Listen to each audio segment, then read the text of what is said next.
সতীপীঠের কথা উঠলেই আমাদের মন শ্রদ্ধায় নত হয়ে ওঠে। চলুন আজ আপনাদেরকে নিয়ে যাব আমাদের পার্শ্ববর্তী রাজ্য বিহারের রাজধানী পাটনায় অবস্থিত সতীপীঠ পাটন দেবীর মন্দির দেখতে। অনেকে বলে থাকেন এই পাটন দেবীর নাম থেকেই ব্যুৎপত্তিগতভাবে পাটনার নাম এসেছে। সঙ্গে থাকবে দশম শিখ গুরু গোবিন্দ সিংহের জন্মস্থান পাটনা শহরে উপস্থিত তখত শ্রী হরমিন্দেরজি বা পাটনা সাহিব গুরুদ্বারা। চলুন আর দেরি না করে শুরু করা যাক।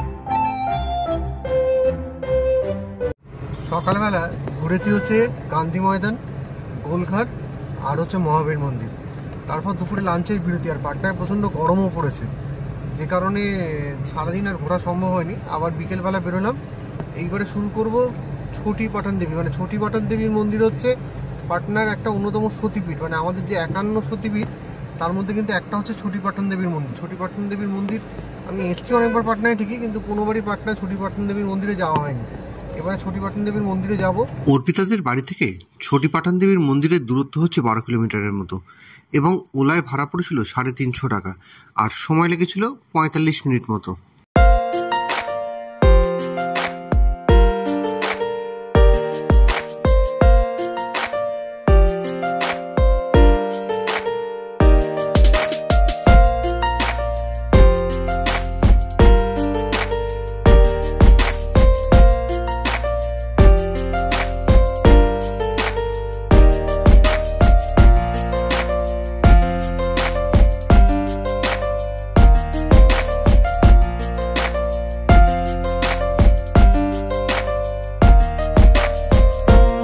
আমি আগেই বলেছি আজকের এই পর্বের পাটনা ভ্রমণ আমরা শুরু করব ছোটি পাটন দেবীর মন্দির দিয়ে। আর আমরা পৌঁছতে চলেছি ছোটি পাটন দেবীর মন্দিরে।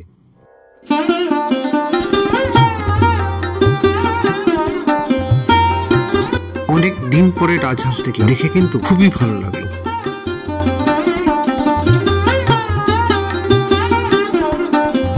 ভগবান বিষ্ণু যখন সুদর্শন চক্র দিয়ে দেবীর দেহ ছিন্ন করছিলেন তখন বলা হয় যে ডান উরু এখানে পাটনায় পড়েছিল, মানে মগধে পড়েছিল অ্যাকচুয়ালি।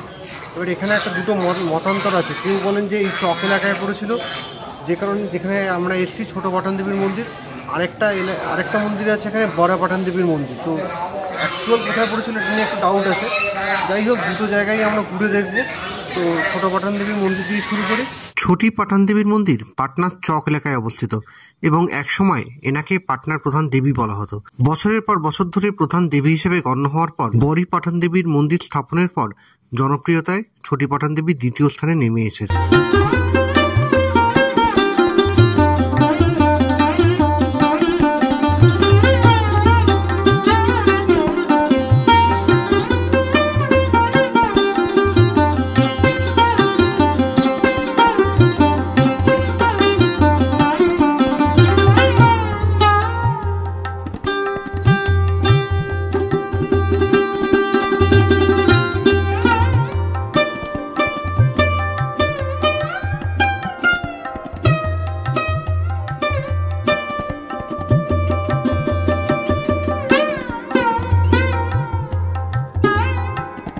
ছোটি পাটন দেবীর মন্দির দেখার পর আমরা গেছিলাম বড়ি পাটন দেবীর মন্দির দেখতে।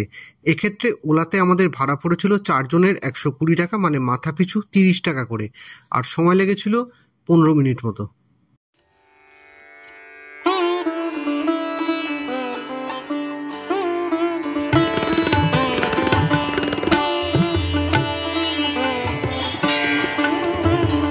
পাটনা শহরের অন্যতম জনপ্রিয় স্থান হচ্ছে বড়ি পাটন দেবীর মন্দির। এই মন্দিরে মহাকালী, মহালক্ষ্মী, মহাসরস্বতী এবং ভৈরবের মূর্তি আছে। ভক্তরা জাতি ধর্ম নির্বিশেষে দিনের মধ্যে যে কোনো সময় এই মন্দিরে যেতে পারেন। মন্দির সকাল 6টা থেকে রাত 10টা পর্যন্ত খোলা থাকে।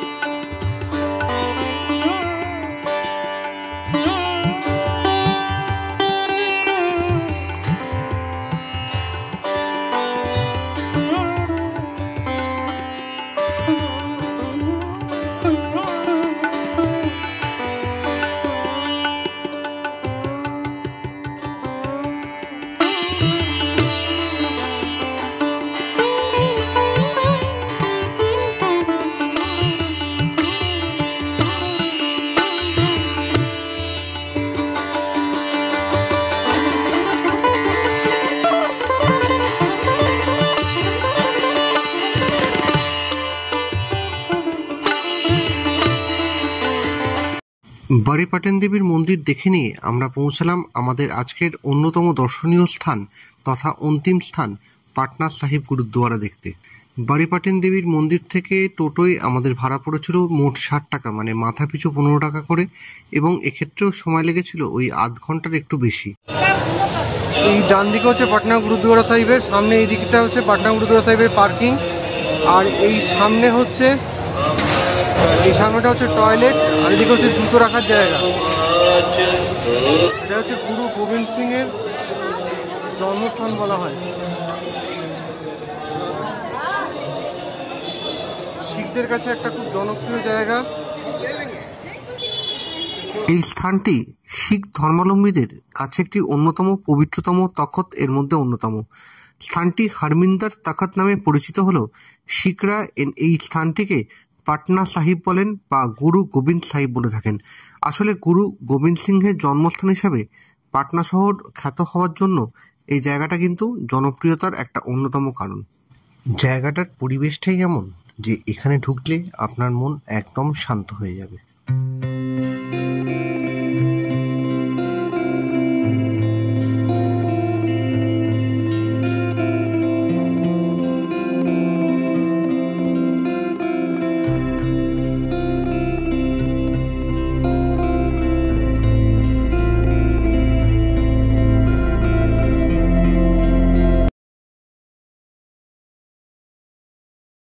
পাটনা সাহিব গুরুদ্বারায় থাকার জন্য খুব সুন্দর ব্যবস্থা আছে, আপনারা চাইলে এখানেও থাকতে পারেন, এবং এখানকার রুমগুলোর ভাড়া কিন্তু খুবই কম এবং খুবই পরিষ্কার পরিচ্ছন্ন। এক্ষেত্রে আপনাকে ঢোকার সময় ডান দিকে এদের বুকিং কাউন্টার আছে, সেখানে গিয়ে আপনাকে কথা বলে রুম বুক করতে হবে।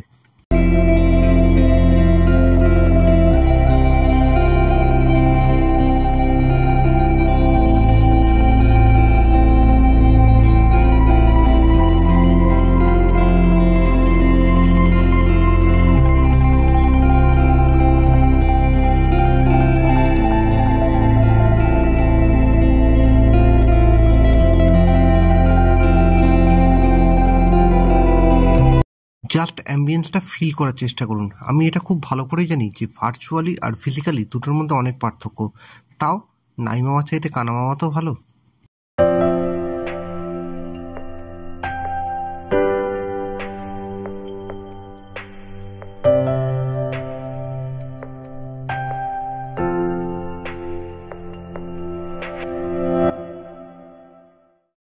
এবারে আপনাদেরকে নিয়ে যাব এখানকার প্রসাদ কাউন্টারে। এখানে অনেক রকমেরই প্রসাদ পাওয়া যায়, আপনারা চাইলে আপনাদের ইচ্ছে মতো যেরকম ইচ্ছা কিনতে পারেন।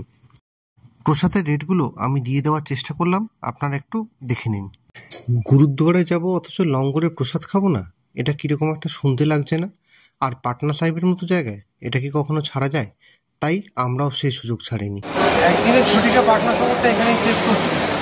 দেখা হবে খুব তাড়াতাড়ি আবার নতুন কোনো গল্পের সঙ্গে। ততক্ষণ সঙ্গে থাকবেন, ভালো থাকবেন, দেখতে থাকবেন। আর যদি আমাদের কাজ আপনাদের ভালো লেগে থাকে তাহলে আমাদের পরিবারের সদস্য হওয়ার অনুরোধ অবশ্যই রয়েছে ভালো কোনো ভিডিওর আশায়। আর যদি কোনো ভুল করে থাকি কমেন্ট বক্সে কমেন্ট করে অবশ্যই জানাবেন, যাতে ভুলগুলো শুধরে নেবেন।